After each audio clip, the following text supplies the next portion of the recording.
Welcome to Penrose Learning, where we make understanding easy. You start right now by confirming your iPhone model and iOS version so you know which battery firmware applies. Back up the device to iCloud or Finder. Once done, make sure the backup completes.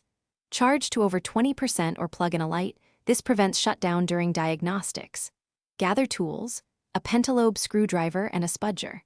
These first steps avoid data loss and allow safe disassembly. Do not proceed until backup and charge are verified.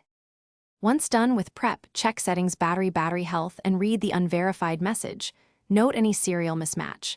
Power the iPhone fully off. Remove the display gently, work slowly to avoid tearing flex cables, and disconnect the battery connector. Document connector positions with clear photos. This helps if connectors look similar. Install a genuine or correctly matched replacement battery, seat it fully, reconnect the battery and display. Then torque. After reassembly, boot the iPhone and check battery health. A correct install and calibration should show verified status. To calibrate, charge uninterrupted to 100%, then use the phone until it shuts down and recharge to 100% again.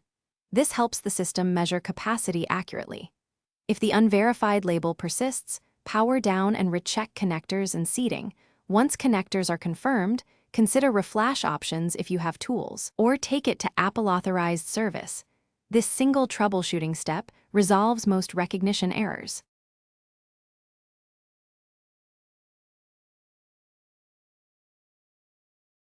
Thanks for watching. If this was helpful, leave a like and consider subscribing. See you next time.